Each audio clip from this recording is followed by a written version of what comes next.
चलते हैं अरुणाचल प्रदेश। यहाँ पर लैंडस्लाइड हुआ है कि देखने वालों की ऐसी रूह कांपी। दिबांग घाटी में पहाड़ से चट्टान का गिरना शुरू हुआ और देखते ही देखते नेशनल हाईवे बंद हो गया और चट्टानें भी ऐसे गिरी जैसे अचानक पहाड़ से झरना फूट पड़ा हो। ये खौफनाक मंजर जिसने भी देखा उसके होश उड़ गए। अरुणाचल में दिबांग घाटी से गुजरने वाले नेशनल हाईवे 313 पर जिस वक्त लैंडस्लाइड शुरू हुआ उस समय वहां से कई गाड़ियां गुजर रही थीं, लेकिन गनीमत रही कि इन चट्टानों ने किसी गाड़ी को नुकसान नहीं पहुंचाया। जिस जगह लैंडस्लाइड हो रहा था सारी गाड़ियां उससे पहले ही ठहर गईं। लेकिन जब चट्टानों का गिरना तेज हुआ तो लोगों ने भी अपनी गाड़ियों को वापस लेना शुरू कर दिया। लैंडस्लाइड के बाद रोइंग और अनिनी को जोड़ने वाले इस नेशनल हाईवे को बंद कर दिया गया। चीन सीमा से करीब होने के चलते ये सड़क देश के लिए रणनीतिक महत्व भी रखती है।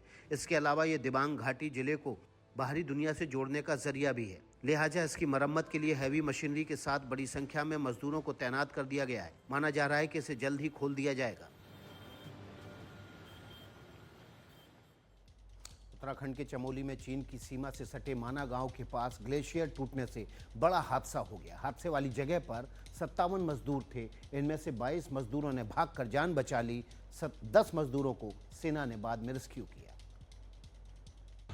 बॉर्डर रोड ऑर्गेनाइजेशन यानी बीआरओ के प्रोजेक्ट में काम कर रहे बाकी मजदूरों की तलाश जारी है। हिमालय की ऊंचाई वाले इलाकों में पिछले 2 दिनों से लगातार बर्फबारी हो रही है। जिस जगह यह हादसा हुआ वहां से लगभग 20 किलोमीटर तक बर्फ ही बर्फ दिखाई दे रही है, जिसकी वजह से रेस्क्यू के काम में दिक्कत आ रही है। इसके बावजूद बचाव टीम एवलांच में लापता मजदूरों को सुरक्षित निकालने की कोशिश में जुटी है। इसके लिए एसडीआरएफ और एनडीआरएफ समेत कई एजेंसियां मिलकर प्रयास कर रही हैं। ये जो रेड दिया है यहाँ पर बताया जा रहा है कि बीआरओ का कैंप है। बीआरओ बॉर्डर ऑर्गेनाइजेशन जो पूरी रोड बना रही है। आईटीबीपी का यहाँ पर एक कैंप है। आईटीबीपी इस साइड रहती है। इंडियन आर्मी का भी कैंप है। यहाँ पर ये बताया जा रहा है कि यहाँ पर एक एवलांच आया ऊपर से जिसने यहाँ पर काफ़ी नुकसान किया। गृह मंत्री अमित शाह ने सोशल मीडिया प्लेटफॉर्म एक्स पर लिखा कि हादसे में फंसे लोगों को सुरक्षित निकालना हमारी प्राथमिकता है। उत्तराखंड के मुख्यमंत्री पुष्कर सिंह धामी भी लगातार हालात को मॉनिटर कर रहे हैं। हिमाचल प्रदेश के कुल्लू में भारी बारिश से बाढ़ जैसे हालात बन गए। छोटे नाले उफान पर हैं। फ्लैश फ्लड और लैंडस्लाइड के बाद रास्तों के किनारे खड़ी गाड़ियां मलबे में दब गई। तस्वीरें कुल्लू के गांधीनगर की हैं, जहां बरसात के बाद नालों में ऐसा उफान आया कि पानी अपनी हद भूल गया और कई गाड़ियों को भूतनाथ नाले में बहा ले गया।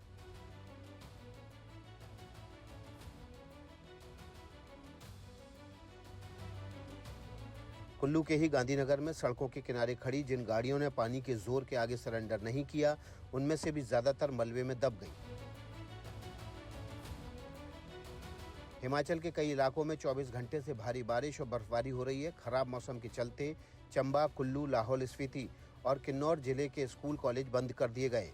हिमाचल प्रदेश में मौसम विभाग ने बारिश का अलर्ट जारी कर दिया है। मतलब ये कि हालात अभी और बिगड़ सकते हैं। बारिश बर्फबारी के चलते हिमाचल में जगह जगह पहाड़ से मलबा गिर रहा है। नतीजा ये है कि सूबे से गुजरने वाली 4 नेशनल हाईवे और 440 से ज्यादा सड़कें बंद कर दी गई हैं। उत्तराखंड में वेस्टर्न डिस्टर्बेंस का असर दिख रहा है। कई पहाड़ी जिलों में जमकर बर्फबारी हो रही है। जम्मू कश्मीर में भी कई इलाके बर्फ की चादर में लिपट गए। उत्तराखंड के उत्तरकाशी, यमुनोत्री, गंगोत्री और हर्षल समेत कई जगहों पर कल रात जमकर बर्फबारी हुई। कुछ सड़कों पर बर्फ की मोटी चादर बिछने से उन्हें बंद कर दिया गया, जिससे लोगों को परेशानी हो रही है। गंगोत्री धाम में भी लगातार भारी बर्फबारी हो रही है। यहाँ मंदिर और उसके आसपास के भवन पूरी तरह बर्फ से ढक गए हैं। उधर जम्मू कश्मीर के मैदानी इलाकों में बारिश और पर्वतीय इलाकों में भारी बर्फबारी ने जनजीवन को अस्त व्यस्त कर दिया है। उधमपुर के जखानी में बर्फबारी के कारण बड़ी संख्या में गाड़ियों, ट्रक और बसों को रोक दिया गया है। बर्फबारी के कारण जम्मू कश्मीर हाईवे बंद है। ट्रैफिक पुलिस ने लोगों को हाईवे की तरफ न आने को कहा है। कश्मीर घाटी के कई इलाकों डोडा, गुलमर्ग, सोनमर्ग, दूध पथरी और पहलगाम में ताजा बर्फबारी हुई है। वहीं श्रीनगर समेत मैदानी इलाकों में बारिश का सिलसिला बृहस्पतिवार को भी जारी रहा।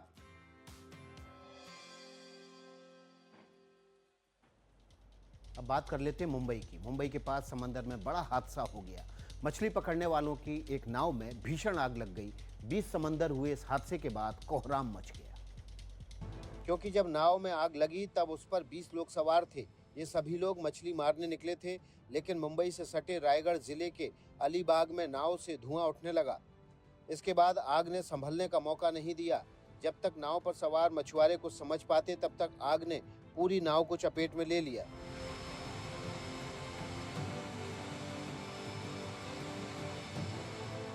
आसपास की दूसरी नाव में सवार मछुआरों ने जब लपटें देखी तो सबसे पहले मछुआरों को बचाने की मुहिम शुरू हुई। उन्हें रेस्क्यू करने के बाद बड़ी मुश्किल से नाव को किनारे की तरफ लाया गया और आग बुझाई गई। शुरुआती जांच में पता चला कि यह हादसा शॉर्ट सर्किट के चलते हुआ है। मछुआरों के लिए नाव और जाल उसकी रोजी रोटी का सबसे बड़ा जरिया होते हैं और साखर गांव के राकेश मारुति गण की कमाई के ये दोनों साधन जल चुके हैं। गनीमत इतनी है कि जान बच गई। उत्तराखंड में हरिद्वार जिले की रुड़की में एक रबड़ फैक्ट्री में अचानक आग लग गई, जिसने देखते ही देखते विकराल रूप धारण कर लिया। रामनगर औद्योगिक क्षेत्र में बनी इस फैक्ट्री में रबर के आइटम भरे थे, जिससे आग बेहद तेजी से फैली और देखते ही देखते इसने पूरी फैक्ट्री को अपनी चपेट में ले लिया। फैक्ट्री में आग देखकर आसपास के लोगों में अफरा तफरी मच गई। इस बीच आग की खबर मिली तो दमकल की गाड़ियां पहुंच गईं, लेकिन आग बड़ी थी, जिसे काबू करने के लिए रुड़की के अलावा लक्सर, भगवानपुर और मंगलौर से भी दस्ते बुलाए गए। इसके बाद फायर ब्रिगेड ने बुलडोजर की मदद से फैक्ट्री की दीवारें तोड़ी और जेसीबी की ही मदद से रबर के आइटम बाहर निकाले। तब कहीं जाकर करीब 4 घंटे की मशक्कत के बाद आग पर काबू पाया जा सका। इस फैक्ट्री में टायरों के ऊपर चढ़ने वाली रबर की लेयर बनाई जाती है। बताया जा रहा है कि आग की चपेट में आकर लाखों रुपए का सामान खाक हो गया, लेकिन राहत की बात है कि इस हादसे में किसी की जान नहीं गई। फिलहाल दमकल की टीम आग लगने के कारणों का पता लगाने की कोशिश कर रही है। दिल्ली के पूर्व मुख्यमंत्री और फिलहाल सदन में नेता प्रतिपक्ष आतिशी की गाड़ी को दिल्ली विधानसभा कैंपस में एंट्री नहीं मिली। इसके बाद विधानसभा कैंपस के गेट के बाहर जमा आम आदमी पार्टी के नेताओं और कार्यकर्ताओं ने सरकार के खिलाफ जोरदार नारेबाजी की।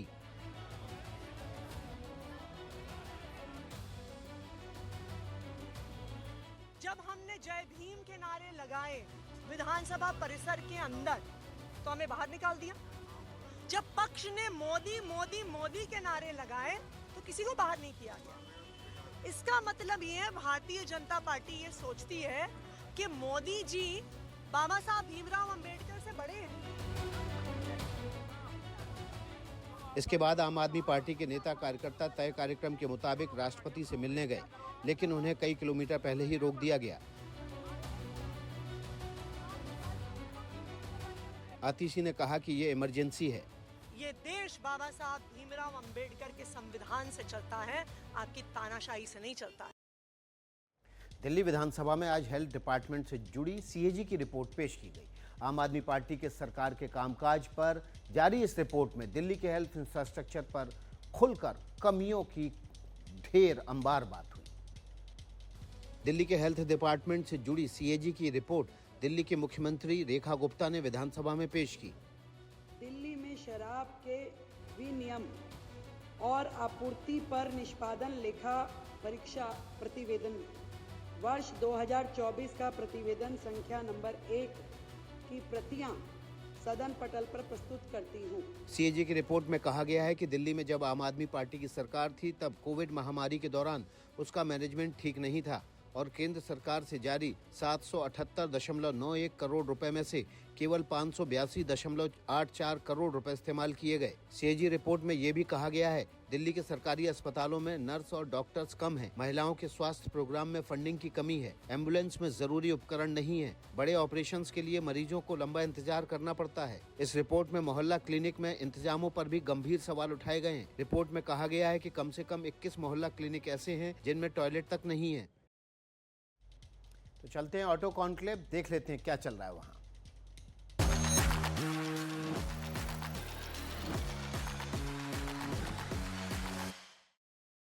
To name it. So if I was to ask the same question to you, if you were to launch a car of your own, what would you like to name it? Sir, I also have a question to add to this. If you are allowed to have a fancy name on your license plate, what would that be? So both these questions. First, the name of the car, sir.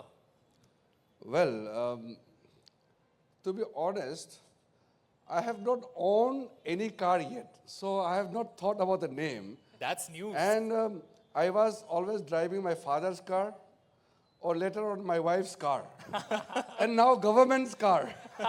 So now, since I'm not used to owning a car, but I think I would name something like Bharat. Wow. Bharat. We are talking Love about it. Viksit Bharat. So from now to 2047, Viksit Bharat. And go for a drive on Sela Pass, sir. I will give steering to nobody. I love driving.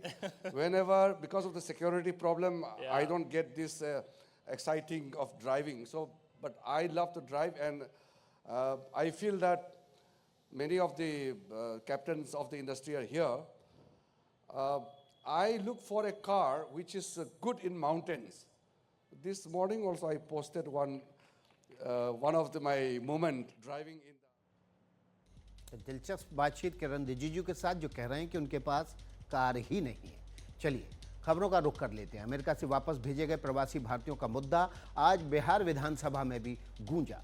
Left के विधायकों ने इसे लेकर विधानसभा के बाहर जबरदस्त प्रदर्शन किया। हाथों में जंजीरें डालकर सीपीआई माले के विधायकों ने बिहार विधानसभा की सीढ़ियों पर प्रदर्शन किया। उन्होंने केंद्र सरकार के खिलाफ नारे भी लगाए। वामपंथी विधायकों ने कहा कि अमेरिका में प्रवासी भारतीयों के साथ घोर अपमानजनक व्यवहार बंद होना चाहिए। भारत के स्वाभिमान के साथ कोई भी समझौता हम बर्दाश्त नहीं करेंगे। हमारे देश में जो मोदी जी हैं, उनकी जो कारगुजारी है उसका प्रतीक है हथकड़ी।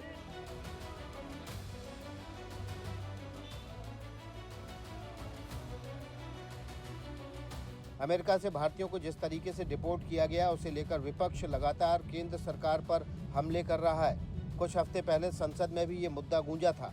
विपक्ष का कहना है कि ऐसा पहली बार नहीं हुआ है कि अमेरिका से अवैध प्रवासियों को निर्वासित किया गया है, लेकिन जिस तरह उन्हें हाथों पैरों में जंजीरें डालकर मिलिट्री प्लेन में भारत वापस भेजा गया है, वो अमानवीय है।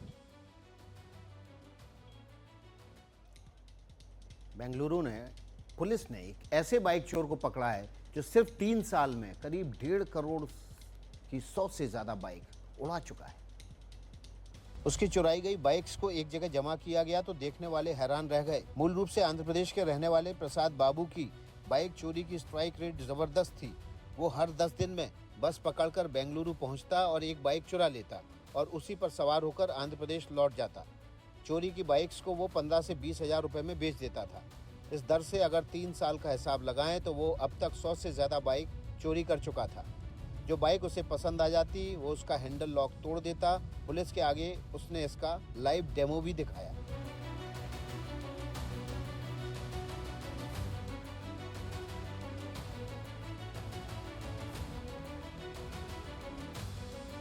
बेंगलुरु से चोरी की गई बाइक पर आंध्र प्रदेश लौटने के लिए वो खेतों और छोटे रास्तों का इस्तेमाल करता था। इस वजह से पुलिस के हाथ नहीं आया, लेकिन पिछले 2 महीने में केआर पुरम इलाके में हुई 20 बाइक की चोरी ने पुलिस को अलर्ट कर दिया। पुलिस ने सीसीटीवी फुटेज को एनालाइज कर इस शातिर चोर को पकड़ लिया। हिमाचल प्रदेश की कांग्रेस सरकार अब भगवान के भरोसे दिखाई पड़ रही है। आर्थिक संकट से उबरने के लिए सुक्खू सरकार ने राज्य के बड़े मंदिरों से पैसा मांगा है। 1 लाख करोड़ के कर्ज में डूबी हिमाचल प्रदेश सरकार के पास मुख्यमंत्री सुख शिक्षा योजना और सुखाश्रय योजना के लिए भी पैसे नहीं बचे हैं। इससे निपटने के लिए मुख्यमंत्री सुखविंदर सिंह सुक्खू मंदिरों को मिलने वाले चढ़ावे से धन मांग रहे हैं। इसके लिए उन्होंने राज्य सरकार के अधीन आने वाले मंदिरों और जिलों के उपायुक्तों को चिट्ठी लिखी है, लेकिन बीजेपी ने इस पर कांग्रेस को घेर लिया है। मैं समझता हूँ ये बहुत दुखद है, दुर्भाग्यपूर्ण है।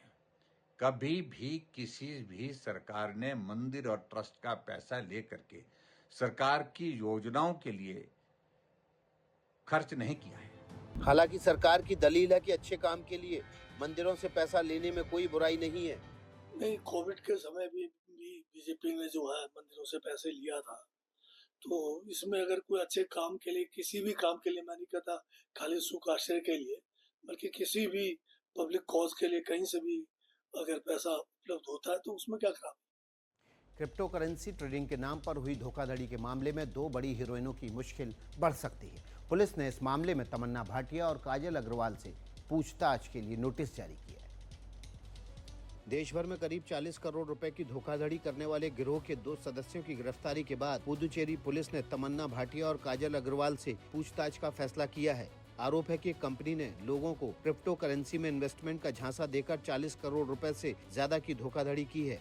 2022 में कोयम्बटूर में इस कंपनी की लॉन्चिंग में तमन्ना भाटिया के साथ साथ कई फिल्मी सितारे शामिल हुए थे। इसी कंपनी ने जब कुछ महीने बाद महाबलीपुरम के एक लग्जरी होटल में कार्यक्रम किया तो उसमें काजल अग्रवाल ने हिस्सा लिया। इस कार्यक्रम के दौरान 100 निवेशकों को कथित तौर पर उनके निवेश के आधार पर 10 लाख रुपए से 1 करोड़ रुपए के बीच की कारों और दूसरे महंगे गिफ्ट दिए गए थे। जब इस कंपनी पर घोटाले के आरोप लगे तो इस रैकेट के किंगपिन बताए जाने वाले नीतीश जैन और अरविंद कुमार को गिरफ्तार कर लिया गया। अब पुदुचेरी पुलिस इस मामले में तमन्ना भाटिया और काजल अग्रवाल से पूछताछ की तैयारी में है। पुलिस ये पता लगाने की कोशिश कर रही है कि इन दोनों ने सिर्फ कंपनी का प्रचार किया था या उसके संचालन से भी जुड़ी थीं। अमेरिकी राष्ट्रपति डोनाल्ड ट्रंप के कूटनीतिक फैसले भी आर्थिक नफा नुकसान से टिके हुए हैं। इसलिए अमेरिकी मदद के बदले उन्होंने यूक्रेन से खनिजों का खजाना खोलने की मांग की है। इसे लेकर आज यूक्रेन के राष्ट्रपति के साथ समझौते पर दस्तखत भी होने वाला है। यूक्रेन के राष्ट्रपति जेलेंस्की आज व्हाइट हाउस में डोनाल्ड ट्रंप से अहम मुलाकात करेंगे। इस दौरान होने वाले समझौते से टाइटेनियम, लिथियम और ग्रेफाइट जैसे यूक्रेन के बेशकीमती खनिज भंडार अमेरिका के लिए खुल जाएंगे। लेकिन जेलेंस्की ने इसके लिए अमेरिका से सुरक्षा गारंटी चाहिए है। Боргу ні 350, ні 100 мільярдів, тому що це було би. वहीं जेलेंस्की के अमेरिकी दौरे से ठीक पहले राष्ट्रपति ट्रंप ने साफ कर दिया है कि वो यूक्रेन को कोई सुरक्षा गारंटी नहीं देने वाले हैं। NATO you can forget about. I think that's probably the reason the whole thing started. And I think JD, we can say that. Do you have a statement on that? You've been very much involved. I gave him the view. अमेरिकी राष्ट्रपति Trump करीब 1 महीने से Ukraine पर बेशकीमती खनिज देने के लिए दबाव बना रहे थे। दरअसल ट्रंप इस डील के जरिए दुर्लभ खनिजों के लिए चीन पर निर्भरता खत्म करना चाहते हैं। Hello, Moto. Motorola, India's leading 5G smartphone brand. वक्त है Motorola video of the day का।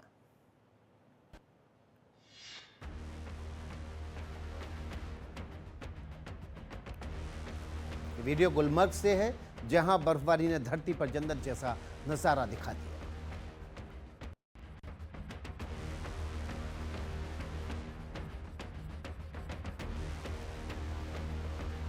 मेरे साथ न्यूज हेडक्वार्टर में इतना ही। कल फिर मुलाकात होगी। नमस्कार।